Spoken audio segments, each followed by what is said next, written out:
Hello and welcome to my analysis of the Debussy String Quartet in G minor.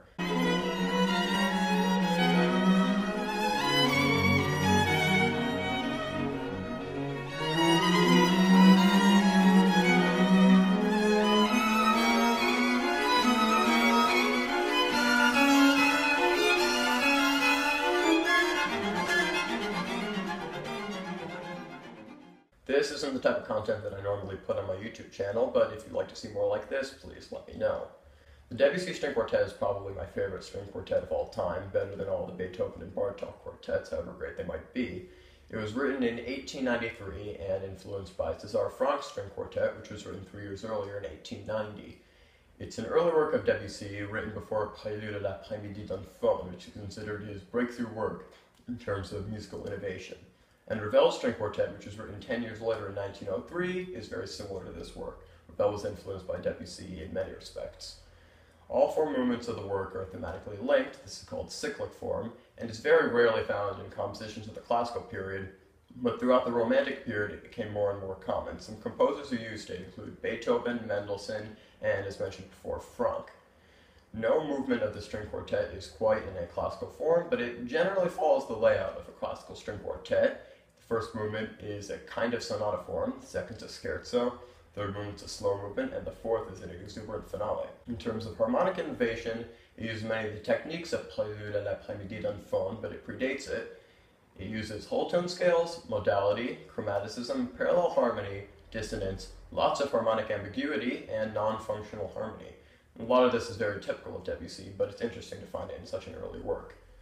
In terms of rhythm, it uses polyrhythms and syncopation, and textures include lots of four-part contrapuntal textures, some homophonic parts, pizzicato, tremolos, and some polyphonic parts as well. So let's jump right into the first movement of the string quartet. It starts with the quartet's main theme, which is just 4 measures long, but it provides most of the material for the entire work.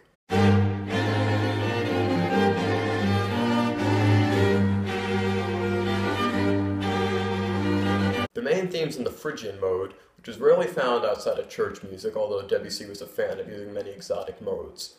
It contains 3 motifs: the opening motif, the inverted mordent motif, and a minor triad motif. After this, the main theme briefly develops, then a new texture appears.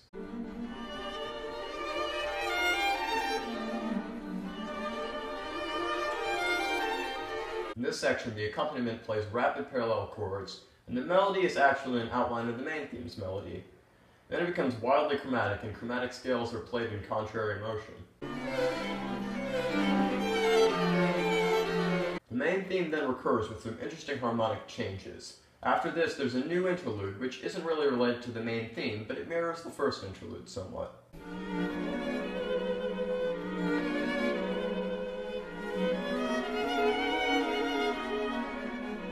Then an apparently new theme appears.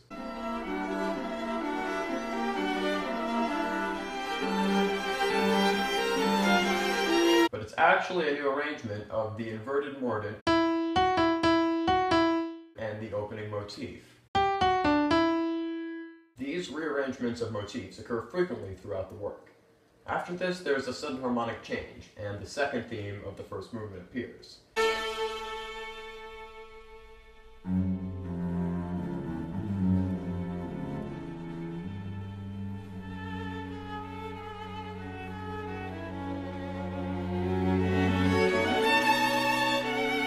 This is again a rearrangement of the inverted mordent, the opening motif, and the minor triad motif. Then both themes are developed together, and the second theme is transformed into the whole tone scale.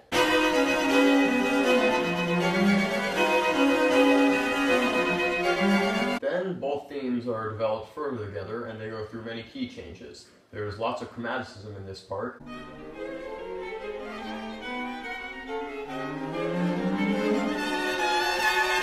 Finally, the piece recapitulates, although it actually quickly strays away from the opening. This is not actually a sonata form movement.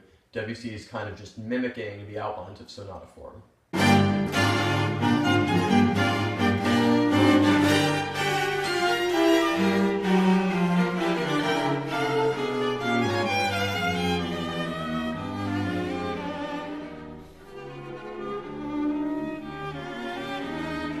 Next, the cello enters with a triumphant variation of the main theme.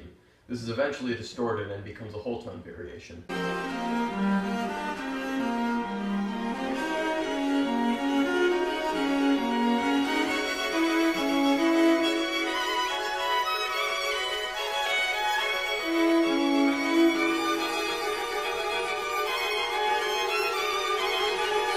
Finally, the second theme is developed further, and this leads to a rather bombastic ending.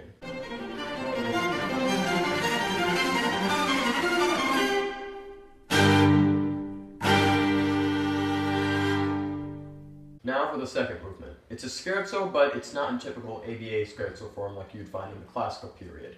It's in the parallel major key of G major, and it uses lots of pizzicato. The opening viola ostinato is another transformation of the main theme. The main melody also utilizes the opening motif from the first movement. At the end of the first section, there's a sudden key change to E-flat major. This brings in a new texture and a lyrical version of the main theme.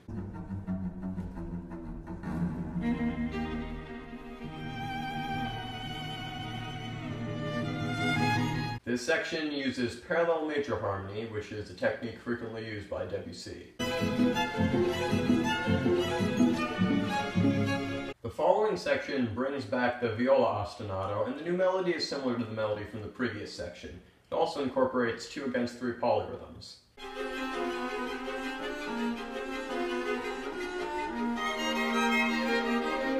After this, the second texture returns again, and the opening motif plays in a 4 against 3 polyrhythm.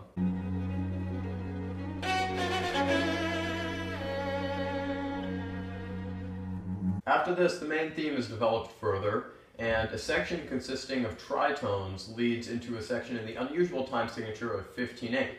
This might actually be the first ever usage of this time signature.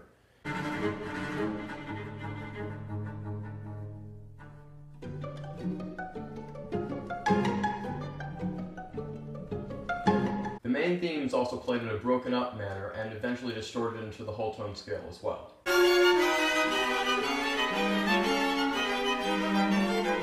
The movement ends with a short, quiet coda.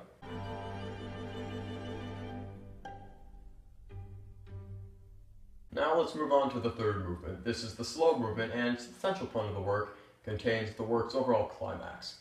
It's the only movement which is in, so to speak, a normal form. It's roughly an ABA. It begins very ambiguously from a tonal standpoint. It's notated in the remote key of D-flat major, but it actually begins in G major, which is the key of the previous movement, and eventually settles into D-flat major. The opening theme of the movement might be based on the inverted mordent motif.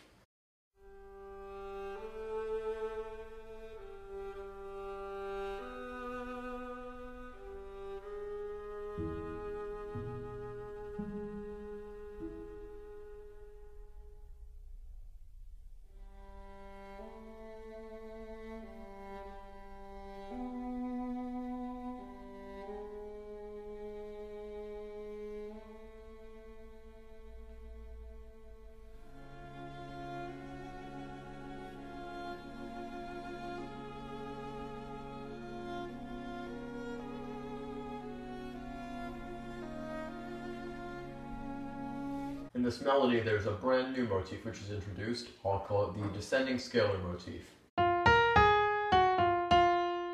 After this, the melody continues and comes to a firm resolution back in D-flat major.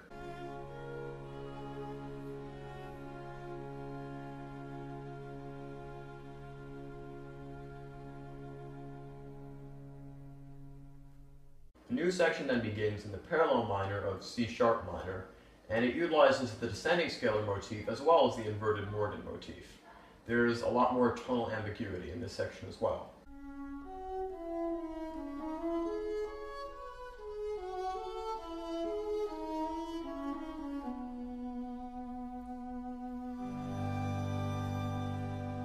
Then a short section with genuine polyphony between the first and second violins begins.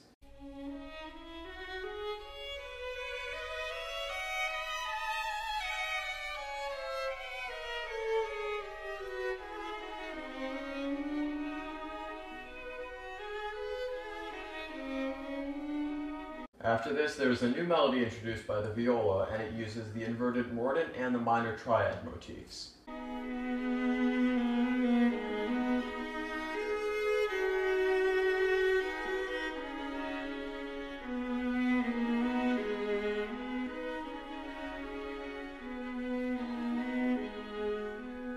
This melody is developed and distorted. It goes through key changes and whole tone variations. This leads up to the climax of the entire quartet, and the climactic section's in G sharp minor, which is a half step above the home key to give a certain edge to it. This is what I would consider one of the greatest moments in all of Debussy.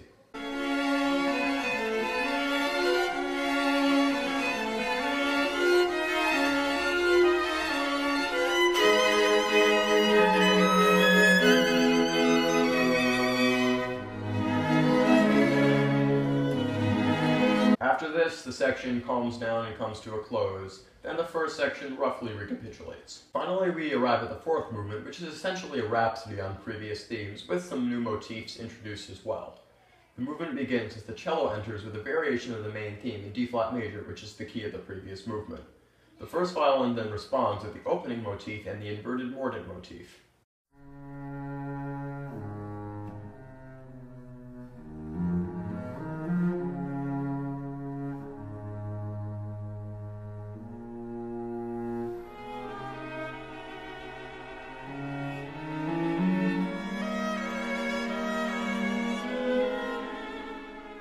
Then a variation of the opening motif in what I would call adjacent minor thirds is played. This is followed by a sustained chord, just like those in the third movement.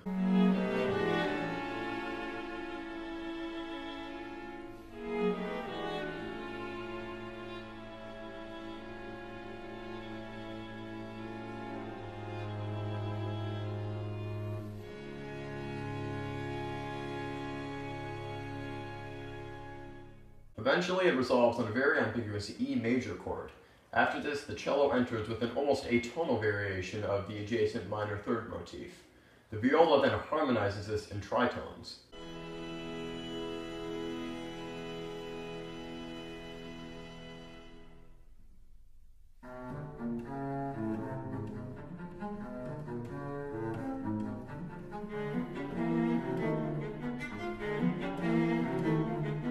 This section climaxes with a highly chromatic and polyrhythmic harmonization of the adjacent minor third motif.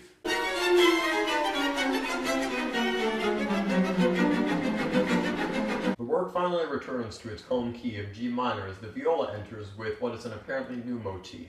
This might be a variation of the adjacent minor thirds. The new motif develops for a while, and the cello plays the motif in augmentation, twice as slow.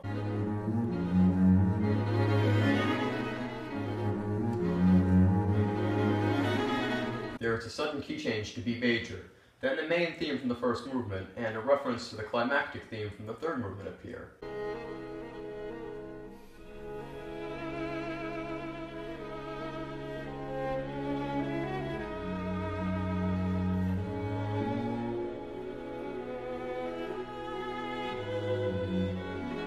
The main theme and the new motif from the fourth movement develop together, and they go through many key changes and lots of chromaticism. Both themes are played over each other in counterpoint on several occasions. By the end of the movement, the hemiola polyrhythms have brought the piece into compound duple meter, and it sounds like it's 6/8.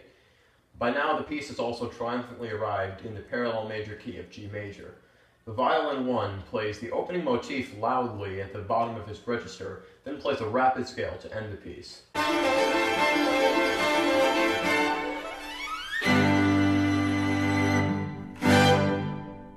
I hope this helped you gain a better appreciation for this piece, which I think is vastly under-recognized. And if you haven't listened to the whole thing yet, go ahead and do that right now. If you enjoyed this analysis, please subscribe to my channel for more music. And if this gets enough attention, I may do more analyses in the future. Thanks and goodbye.